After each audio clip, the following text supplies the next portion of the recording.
마태복음 4장 12절에서 25절 말씀 우리 한 절씩 교도하시는 중에 주의 음성 들으시기 바랍니다. 12절 예수께서 요한이 잡혔음을 들으시고 갈릴리로 물러가셨다가 나사렛을 떠나 스불론과 납달리 지경 해변에 있는 가버나움에 가서 사시니 이는 선지자 이사야를 통하여 하신 말씀을 이루려 하심이라 일렀으되 스불론 땅과 납달리 땅과 요단강 저편 해변 길과 이방의 갈릴리여 흑암에 앉은 백성이 큰 빛을 보았고 사망의 땅과 그늘에 앉은 자들에게 빛이 비추었도다 하였느니라. 이때부터 예수께서 비로소 전파하여 이르시되 회개하라 천국이 가까이 왔느니라 하시더라. 갈릴리 해변에 다니시다가 두 형제 곧 베드로라 하는 시몬과 그의 형제 안드레가 바다에 금을 던지는 것을 보시니 그들은 어부라. 말씀하시되 나를 따라오라 내가 너희를 사람을 낚는 어부가 되게 하리라 하시니 그들이 곧 그물을 버려두고 예수를 따르니라. 거기서 더 가시다가 다른 두 형제 곧 세베대의 아들 야고보와 그의 형제 요한이 그의 아버지 세베대와 함께 배에서 금을 깁는 것을 보시고 부르시니 그들이 곧 배와 아버지를 버려두고 예수를 따르니라. 예수께서 온 갈릴리 두루 다니사 그들의 회당에서 가르치시며 전국 복음을 전파하시며 백성 중에 모든 병과 모든 약한 것을 고치시니 그의 소문이 온 수리아에 퍼진지라. 사람들이 모든 앓는 자 곧 각종 병에 걸려서 고통당하는 자 귀신 들린 자 간질하는 자 중풍병자들을 데려오니 그들을 고치시더라. 갈릴리와 데가블리와 예루살렘과 유대와 요단강 건너편에서 수많은 무리가 따르니라. 아멘. 아멘. 오늘 말씀의 제목은 회개하라 천국이 가까이 왔느니라 라는 말씀입니다. 오늘 본문은 크게 세 부분으로 나눠져 있습니다. 12절부터 17절까지는 예수님이 메시아로서 왕이며 목자로서 복음 전파를 언제 어디서 무엇을 이렇게 전했는지를 17절까지 말씀하고 있고요. 18절부터 23절까지는 이 복음 전파하는 방법에 대해서, 그리고 24절 25절에서는 23절 하반절부터 25절은 복음 전파의 그 결과에 대해서 지금 우리에게 말씀하고 있습니다. 이 본문은 예수님의 공생애, 메시아로서의 그 사역을 어떻게 하셨는지 요약해 놓은 그런 말씀입니다. 그렇기 때문에 오늘 이 본문을 보면 예수님이 어떻게 왕이며 목자로서 복음 사역을 감당하셨는지, 그리고 그것을 어떻게 하셨는지, 그 결과가 어떻게 되었는지 오늘 본문이 요약을 해놨고, 이 내용을 앞으로 이제 5장서부터 있는 산상수훈, 그리고 8, 9장서부터 이어진 여러 가지 이적과 능력을 통해서 어떻게 복음 사역을 감당했는지 우리는 이제 살펴보게 될 겁니다. 이렇게 예수님의 사역을 이렇게 요약함으로 오늘 우리들에게 주는 메시지는 분명합니다. 예수님의 이런 삶을 저와 여러분들이 본받자는 거죠. 그리고 주님을 따라가는 자들이 이와 같은 삶을 살아가면서 따라가야 한다는 것을 오늘 본문은 우리들에게 가르쳐주고 있습니다. 그리고 마태복음은 유대인들을 대상으로 예수님이 하나님의 아들 왕이며 메시아, 선한 목자라는 사실을 지금 증거하기 위해서 지금 마태복음을 썼잖아요. 그렇기 때문에 유대인들은 구약의 메시아에 대한 예언의 말씀을 늘 기억하고 그 말씀을 기도하면서 오늘을 살아가는 유대인들이에요. 그렇기 때문에 그들은 예수님을 전하면서 구약의 예언의 말씀이, 메시아의 예언의 말씀이, 또 그분이 오시면 어떤 사역을 할 것이라는 그 예언의 말씀을 응하는 분, 응하는 자로서 지금 예수님을 기록하고 있다는 사실을 잊어서는 안 됩니다. 그래서 한 말씀 한 말씀이 다 구약의 예언의 말씀을 성취하시는 그런 예수님인 것을 항상 염두에 두셔야 돼요. 그래서 마태복음은 다른 복음서와 달리 구약에 많은 예언의 말씀이 인용되고 있다. 예. 그리고 그걸 통해서 예수님이야말로 참된 메시아, 왕이며 우리가 기다리던 목자이시다. 이런 것들을 그 당시 유대인들에게, 그리고 오늘을 살아가는 저와 여러분들에게 믿음의 확신을 주는 그런 말씀이라는 것을 마태복음을 통해서 저와 여러분들이, 우리들이 항상 염두에 두시면서 마태복음을 봐야 됩니다. 자, 이런 가운데 오늘 이 말씀을 좀 더 자세히 보기 원하는데요. 첫 번째는 뭐냐면 언제부터 복음 사역을 감당했는가? 그게 12절에 기록되어 있습니다. 한번 읽어볼까요? 예수께서 요한이 잡혔음을 들으시고 갈릴리로 물러가셨다가. 오늘 이 본문에 보면 시기적으로 세례 요한이 잡혀가지고 옥에 갇히고 난 다음에 복음 사역을 감당한 것으로 기록되어 있습니다. 사실 세례 요한은 우리 그 마태복음 3장 3절에 있는 것처럼 이사야 선지자가 예언한 것처럼 주의 길을 예배하는 자예요. 그래서 회개의 세례를 선포함으로 높아진 마음, 낮은 그 마음을 회개함으로 평탄케 해서 그 마음에 하나님 나라가 임하도록 하게 하는 사역을 세례 요한이 한 거예요. 그러니까 이제부터 메시아가 사역할 거니까 세례 요한이 더 이상 사역할 이유가 없는 거죠. 근데 때마침 세례 요한이 옥에 갇힌 거죠. 근데 옥에 갇힐 때도 그냥 옥에 갇힌 것이 아니에요. 그 당시 북쪽 갈릴리 서쪽 지역을 통치하던 헤롯 안티파스가 있었어요. 헤롯 왕의 아들들이 헤롯이 죽은 다음에 여러 그 땅을 갖다가 나누어서 분봉왕으로 통치하고 있었습니다. 근데 그 왕이 부도덕하기 짝이 없는 왕이에요. 예수님한테는 저 여우라고 말을 들을 정도로 아주 강교한 자예요.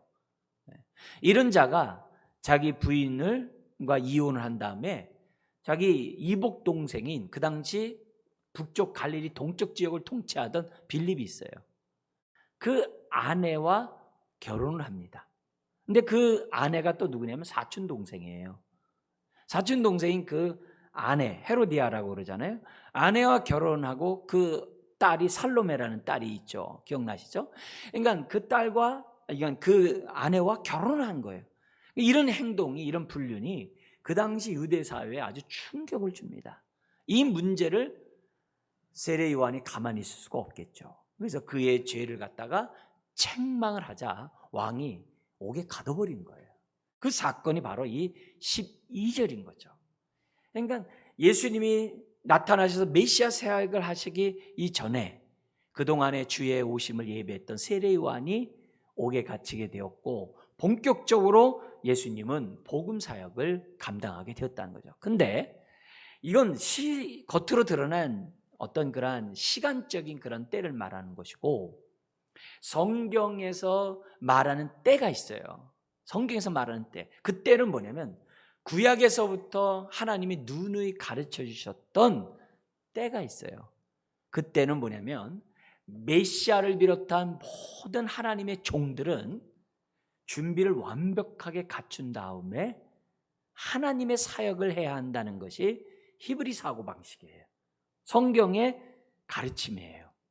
그러니까 예수님이 이미 어떻게 돼요? 하늘로부터 하늘문이 열리고 이는 내 사랑하는 자요 내 기뻐하는 자라는 음성을 들었잖아요.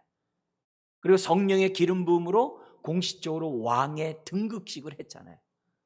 이미 자격이 갖춰진 거죠. 뿐만이 아니라 사단의 시험을 갖다가 정말 기록된 하나님의 말씀으로 물리침으로 어떻게 돼요? 이미 하나님 나라를 전할 수 있는 그런 자격 요건을 주님이 다 갖춰놓은 거예요. 그러니까 성경에서 말한 하나님의 때는 하나님의 뜻을 이룰 수 있는 그 준비가 완벽하게 갖춰졌을 그때, 그게 성경의 본질적인 때겠죠. 그때 우리 주님이 복음 사역, 메시아의 사역을 시작하셨다는 사실을 우리가 아셔야 돼요. 예수님이 12제자를 부르셔서 그들을 갖다 사람 낚는 어부가 되기 위해서 부르셨는데, 부르자마자 전도하라고 그러지 않았어요. 그들로 하여금 하나님 나라의 기쁨을 경험하고 그들로 하여금 예수 그리스도가 하나님의 아들이라는 사실을 확실하게 경험하게 한 다음에, 그리고 그들이 어떻게 돼요? 제자로서 복음 사역을 감당할 자격을 갖췄을 때 12제자를 2명씩 파송했다는 사실을 저와 여러분들이 잊어서는 안 됩니다. 그렇기 때문에 오늘 하나님의 자녀로 부름받은 저와 여러분들은 어떻게 해야 돼요?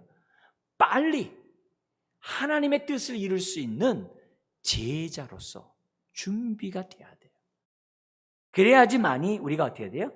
하나님의 뜻을 이루는 그때에 정말 자원함으로 기쁨으로 우리의 삶을 헌신할 수 있는 거죠. 준비도 안 된 상태에서 우리가 주의 일을 하다 보면 어떻게 돼요? 자꾸 세상 염려라든지 자꾸 우선순위에서 또 효과적인 그러한 사역들을 감당할 수 없거든요. 그러니까 정말 우리가 빨리 우리들이 정말 주의 뜻을 이룰 수 있는 제자로서 주 앞에 서는 그런 훈련들을 정말 저와 여러분들이 누구보다도 힘써야 된다는 사실을 기본적으로 이 때에 맞는 교훈을 통해서 저와 여러분들이 배우셔야 됩니다. 그리고 두 번째가 어디에서 전했느냐가 굉장히 중요해요. 메시아의 첫 사역을 어디서 했느냐? 남쪽의 예루살렘 성전에서 복음 사역을 시작하신 것이 아니에요. 저 북쪽에서, 그것도 이방 갈릴리에서부터 복음 사역을 감당했다는 사실을 저와 여러분들이 두 번째로 기억하셔야 돼요. 이것이 왜 중요하냐? 왜 중요하냐? 북쪽에서도 복음을 전하는 것이 구약에 예언된 사건이에요. 예언된 사건이에요. 그러나 선한 목자의 입장에서 우리가 살펴보면 북쪽에서 복음을 전하는 것이 선한 목자에게 또한 맞는 장소이기도 해요. 어떤 의미에서요? 선한 목자이신 우리 주님은 항상 고통 가운데, 슬픔 가운데, 정말 아픔 가운데 살아가는 자들에게 눈이 가신다는 거예요. 선한 목자는 그 누구보다도 어떻게 해야 돼요? 상한 심령을 갖고 있는 그런 자들을 향해서 시선이 머문다는 그런 사실, 그런 교훈의 입장에서 보더라도 예수님이 그 당시 변방이고 이방의 땅이었던 그 북쪽에서부터 복음을 전하는 것은 타당하다라고 말씀드릴 수가 있어요. 예수님이 복음 사역을 시작한 곳은 화려한 예루살렘의 남쪽 유다의 성전이 아니라 저 북쪽에 변방의 이방의 정말 갈릴리 이방 땅과 다를 바가 없는 그곳에서부터 복음 사역을 전했다는 사실을 저와 여러분들이 잊어서는 안 돼요. 이걸 우리들이 분명히 기억하고 오늘 우리들이 신앙생활해야만 합니다. 여기 보면은 12절 하반절에 보면은 갈릴리로 가셨다 그랬어요. 이때 이 갈릴리는 갈릴리 바다를 말하는 게 아니라 갈릴리 바다의 서쪽 지역을 갖다가 갈릴리라고 얘기를 해요. 여기를 말하면 구약으로 12지파의 땅 분배로 얘기한다면 거기 13절에 나와 있는 것처럼 스불론과 납달리 지파의 땅이에요. 이쪽 땅은 북이스라엘이 아수르에게 멸망해가지고 사마리아가 되기 이전부터, 아수르에게 멸망당하기 이전부터 우상 숭배하던 완전히 이방인과 다를 바가 없는 그쪽 지역이 바로 북이스라엘이에요. 그 가운데서도 어디요? 납달리, 여기 나오는 스불론이 지역이 완전히 이방화 되어버린 그런 지역입니다.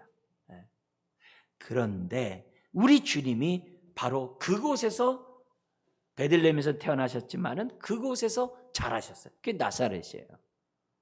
그리고 예수님의 그 사역이 어디서부터 본격적으로 이루어져요? 거기 보면 가버나움에서부터 본격적으로 이루어진다라고 기록되어 있습니다.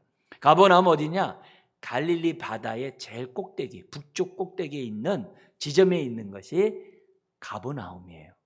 여기를 중심으로 예수님이 선교 사역을 해요. 근데 사실 그 지역은 사통팔달로 뚫려져 있는 그 대로가 있는 길이 열려져 있는 그 중심의 도시가 가버나움이에요.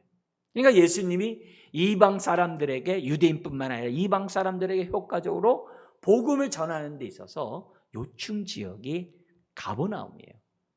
바로 그곳에서부터 우리 주님이 뭘 전하신 거예요? 세 번째 나온 것처럼 회개하라 천국이 가까이 왔다라고 전파했다는 거죠. 여기 우리가 이 천국이라고 했을 때 하늘나라잖아요. 그걸 한자로 천국이라 했죠. 근데 마태는 유대인을 대상으로 쓴다고 그랬어요. 유대인들은 하나님이라는 호칭을 쓰질 않아요. 왜냐하면 무례하다라고 생각하기 때문에 하나님 나라라고 안 해요. 하늘나라라고 그래요. 그러니까 그런 의미에서 그들은 뭐냐면 마태는 유대인들을 대상으로 복음을 전하기 때문에 회개하라 하나님 나라가 가까웠다라고 얘기하는 것이 아니라 하늘나라가 천국이 가까웠다라고 말씀하고 그 내용을 전파했던 것을 보게 됩니다. 자, 근데 이 천국이 가까이 왔다라는 이 내용과 아주 이렇게 밀접한 그런 말씀이 있어요. 이거는 같은 말인데 호칭이 서로 이렇게 다를 뿐이에요. 그게 뭐냐면은 희년을 선포하는 거예요. 회개하라 천국이 가까이 있다라는 그 말씀에 그 천국의 그 내용이 뭐냐면 희년이에요. 희년이 뭐죠? 이사야 61장에 희년에 관한 예언의 말씀이 있잖아요. 그 희년의 그 예언의 말씀이 뭐냐면 여러분 제가 읽으면 그 말씀이구나 라고 생각나는 말씀이에요. 뭐냐면은 메시아에게 주의 성령이 임합니다. 그래서 보면은 주의 성령이 메시아에게 임하셨으니, 예수님에게 임하셨으니 이는 가난한 자에게 복음을 전하게 하시려고 내게 기름을 부으시고 나를 보라 하사 포로된 자에게 자유를 눈먼 자에게 다시 보게 함을 전파하며 눌린 자를 자유롭게 하고 주의 은혜의 해를 전파하게 하려 하십니다. 예수님의 주된 사역이 희년 선포라는 거예요. 주된 사역이. 근데 요 말씀을 예수님이 그대로 인용해요. 어디서 인용하냐면 누가복음 4장 18절 이하에 나오는데요. 그 누가복음 4장이 어디서 하신 말씀이냐면 나사렛에서. 오늘 본문에 보면은 13절에 예수님이 나사렛을 떠나 가버나움을 가셨다 그랬어요. 근데 다른 공간복음에 보면은 예수님이 갈릴리에 가셔서 가만히 계시지 않았어요. 회당마다 다니시면서 하나님의 말씀을 전하셨다라고 기록되어 있어요. 그런데 그 나사렛 여러 동네에서 복음을 전하셨는데 특별히 자기가 자란 그 회당에 가셔가지고 예수님이 회당에 안식일날 회당에 가셔가지고 하나님 말씀을 전하셨어요. 근데 그 당시 회당에 예배를 드릴 때 순번에 따라서 두루마리를 갖다가 장정된 남자에게 두루마리를 이렇게 주고 그 두루마리를 읽게 하는 순서가 있어요. 근데 예수님에 대한 소문이 있으니까 그날 읽어야 될 이사야 말씀을 갖다가 예수님에게 준 겁니다. 주니까 예수님이 이사야 말씀을 찾아서 읽는데 어디를 읽냐면은 이사야 61장에 있는 희년에 있는 말씀을 딱 읽으신 거예요. 그게 누가복음 4장에 나와요.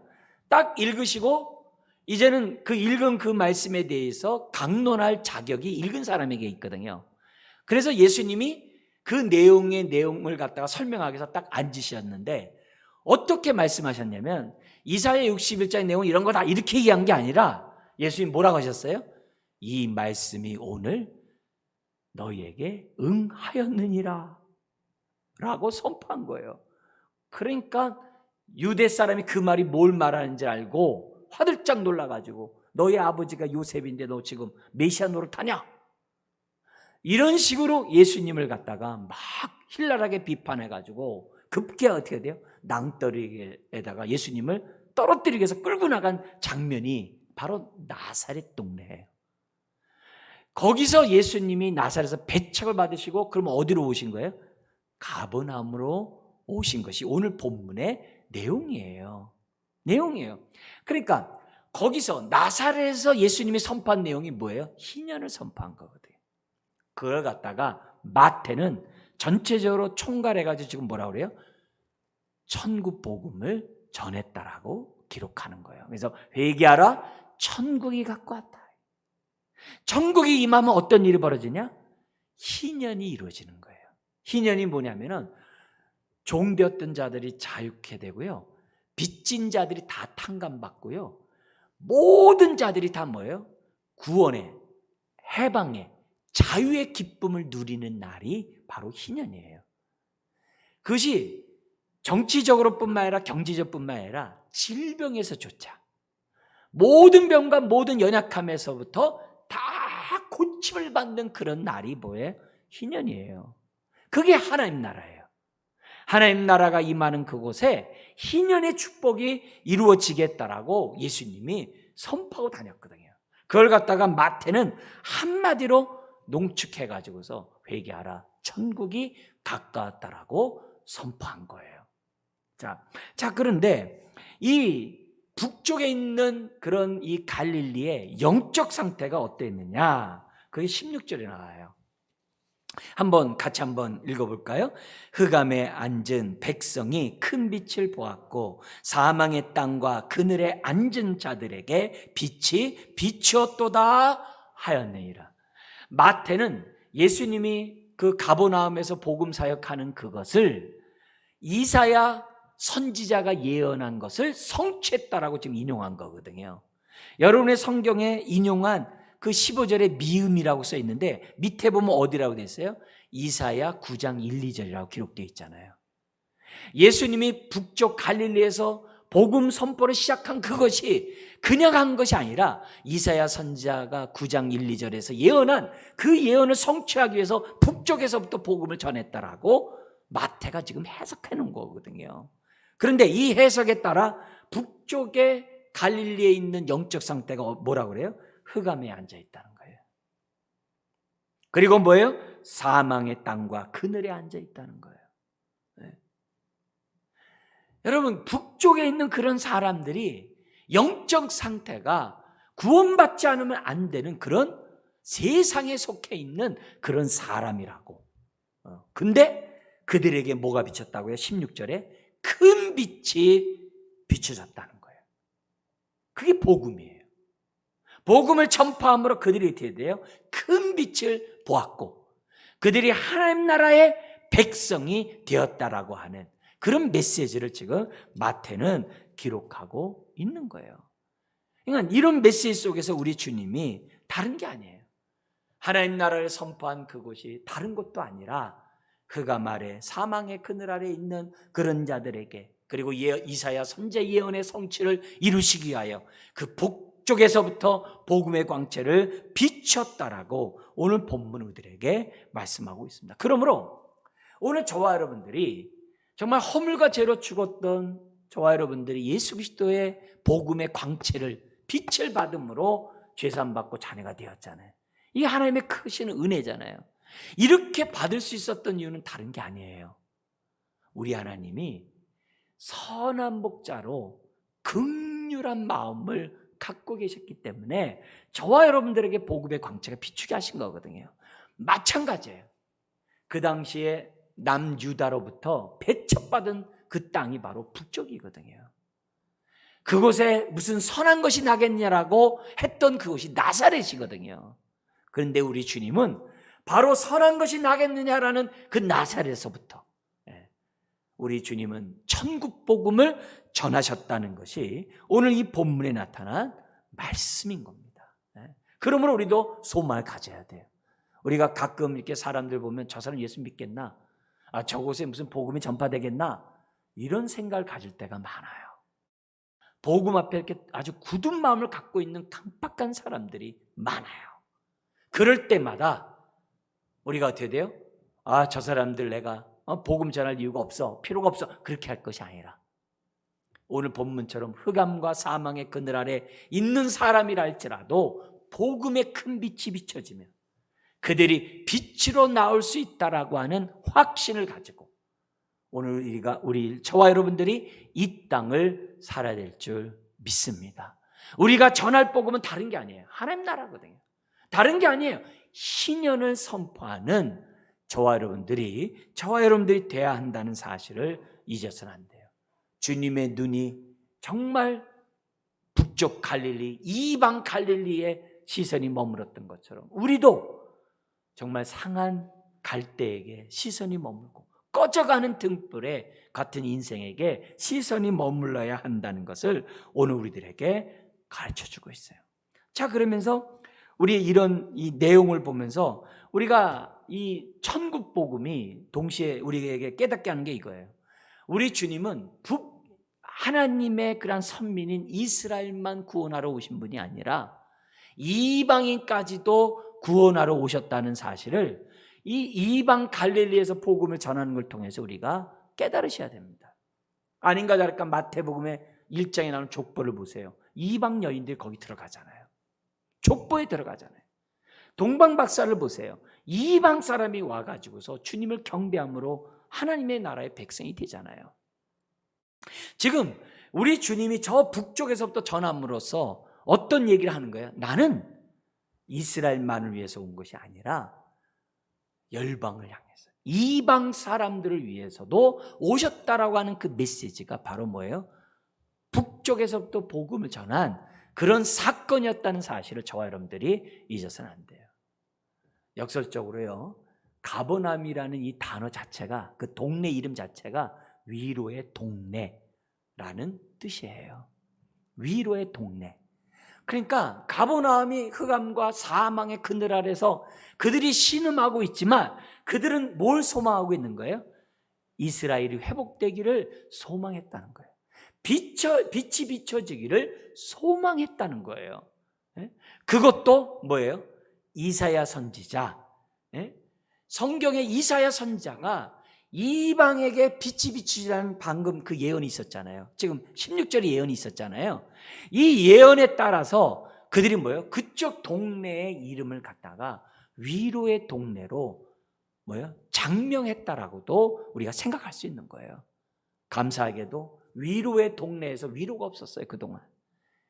근데 우리 예수님께서 위로의 동네에서 하나님 나라를 선포함으로 그 지역이 어떻게 돼요? 정말 위로의 동네가 되게 하셨다는 사실을 오늘 이런 메시지를 통해서 저와 여러분들이 배우셔야만 합니다. 그런 의미에서 우리가 전하는 이 천국 복음, 회개하라 천국이 가까웠다라고 하는 이것은 복음이 아닐 수가 없는 거예요. 위로받지 못한 자들이 위로받게 하는 거야말로 복음이죠. 네? 복음이죠. 그래서 이걸 갖다 23절에는 천국 복음이라고 그래요. 우리는 복음, 그럴 때 우리는 그 내용의 의미가 뭐예요? 좋은 소식을 우리는 한자로 복음 그러잖아요. 그죠? 좋은 소식. 다른 말로 하면 또 아름다운 소식을 갖다가 우리는 복음이라는 단어로 사용하고 있어요. 근데 이 복음의 의미를 좀 더 우리가 알 필요가 있어요.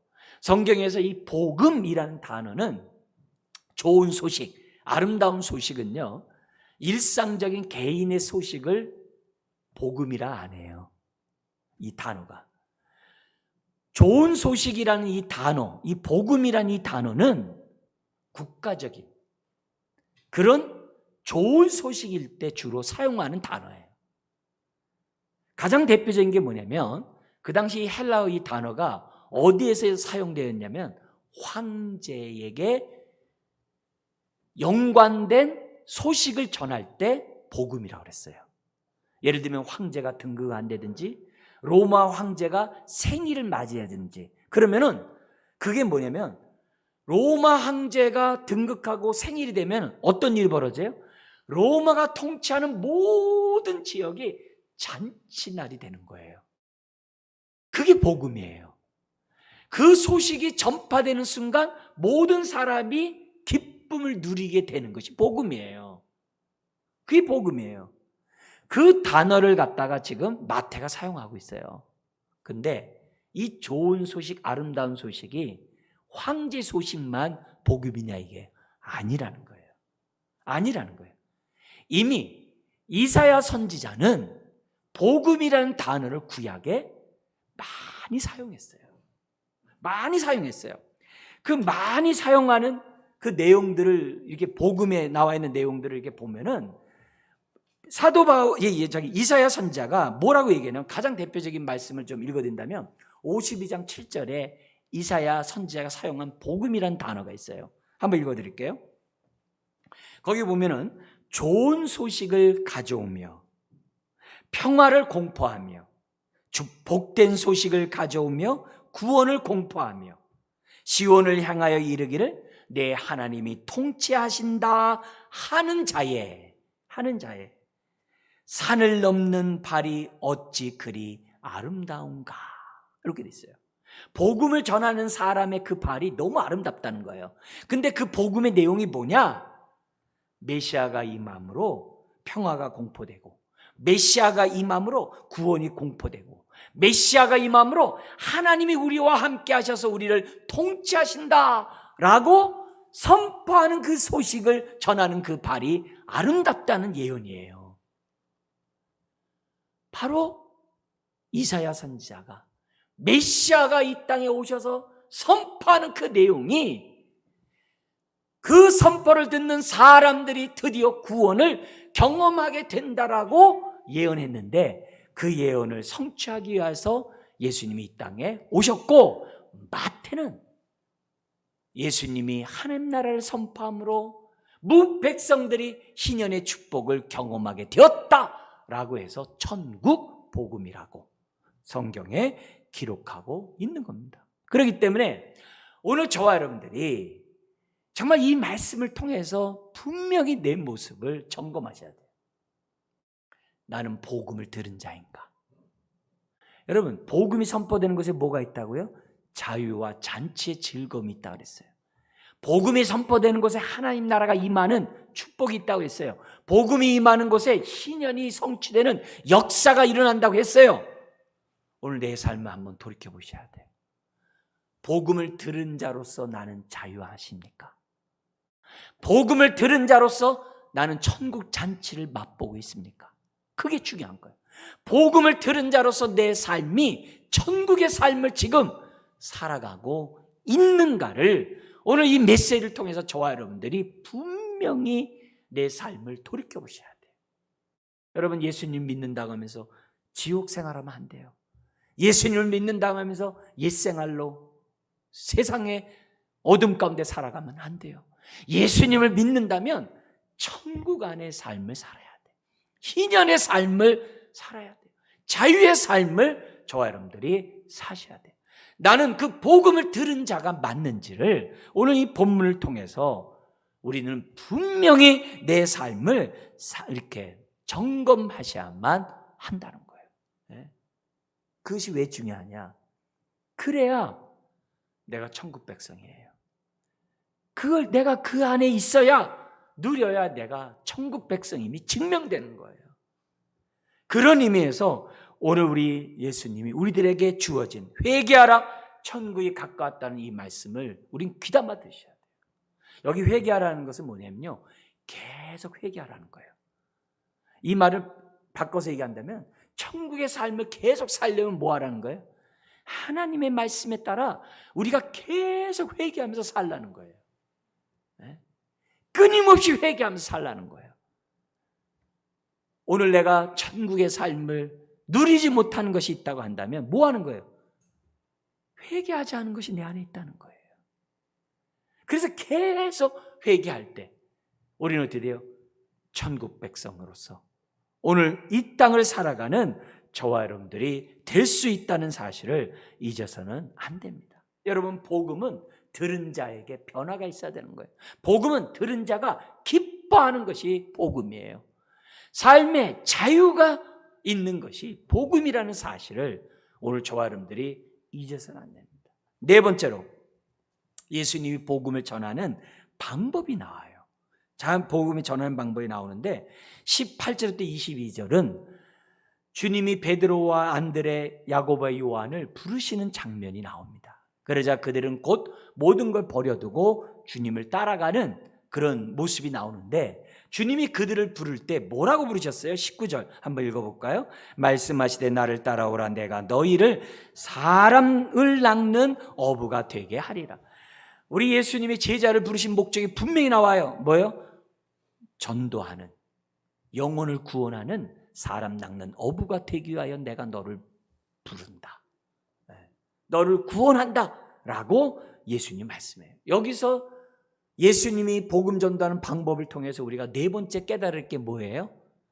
전도는 혼자 하는 것이 아니라 함께 해야 한다는 거예요. 예수님도 제자들과 함께 복음을 전했어요. 그리고 예수님이 승천하실 때 남아있는 제자들이 다 어떻게 돼요? 함께 복음을 전해요. 심지어는 12제자를 보내고 70명 제자를 보낼 때마다 어떻게 돼요? 둘씩 보내셨어요.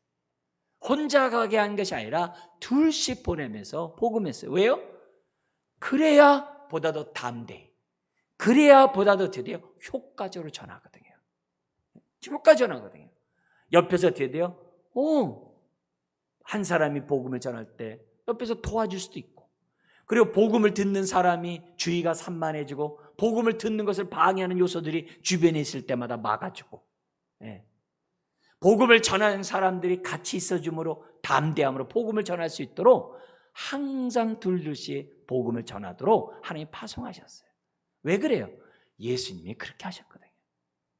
사도 바울도 바나바를 비롯한 사람들과 함께 복음을 전했다는 사실을 잊어서는 안 돼요. 그래서 우리가 복음을 전하는 데 있어서 우리가 배워야 될 네 번째 내용이 다른 게 아니에요. 하나님, 함께 나도 복음을 전하는 자 되게 해주시고, 나와 함께 전할 수 있는 지체들을 붙여주셔서 함께 복음을, 그래야 지속적으로 주님이 오실 때까지 할 수 있거든요.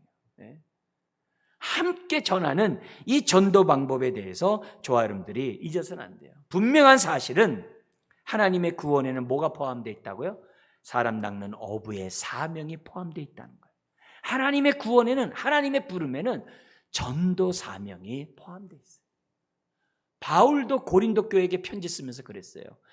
예수 안에 있는 자는 새로운 피조물이라 하면서 뭐라고 그러셨냐면, 모든 새로운 피조물은 화목의 직분을 받았대요. 세상 사람들을 하나님과 화목해 하는 화목의 직분, 전도의 사명을 받았다라고 바울은 고린도 교회에게 편지를 쓰거든요. 그런 의미에서 오늘 내 모습을 보셔야 돼요.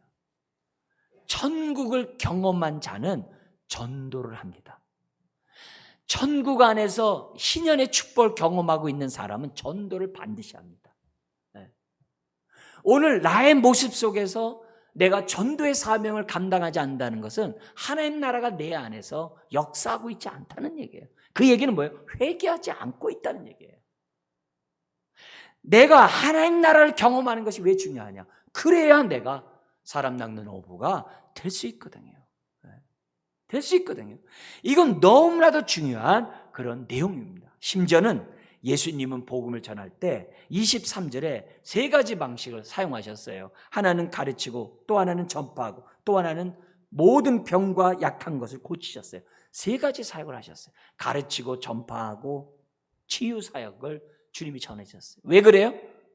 그래야 사람이 온전케 되거든요. 우리 주님은 사람에게 맞는, 정말 그 대상에게 꼭 필요한 방식에 따라서 사람들을 어떻게 해야 돼요? 복음을 전했어요. 가르침이 필요한 자들, 정말 복음 전파가 필요한 자들, 치유가 필요한 자들에게 우리 주님은 정말 때에 맞는 복음을 전함으로 그들을 하나님 앞으로 인도하셨던 것을 보게 됩니다. 그렇기 때문에 이런 모습 속에서 저와 여러분들이 잊지 말아야 될 것은, 하나님, 우리도 정말 가르칠 자에게 가르칠 수 있고, 우리도 한 번도 복음을 듣지 못한 자들에게 전할 수 있고, 심지어는 우리도 뭐예요? 예수의 이름의 그 권세를 가지고 모든 병과 모든 약한 가운데 있는 자들을 고쳐 나갈 수 있는 능력을 갖는 가운데 우리가 뭐예요? 복음 전도 사역을 해야 한다는 그 당위성을 우리들에게 주신 거예요. 그래서 예수의 이름의 권세를 사용하도록 능력을 주신 거거든요. 마지막입니다. 그 결과 어떻게 됐습니까? 거기 23절 하반절에서부터 나오고 있는데요. 예수님 앞에 나온 모든 자들이 희년을 경험해요. 그 증거가 뭐죠? 모든 병과 모든 약한 것이 고침을 받게 됩니다. 심지어는 24절에 그의 소문이, 예수님의 소문이 온 수리아, 저 오늘날의 시리아 지역이에요. 북이스라엘 너머 쪽이에요. 온 수리아에 퍼진지라.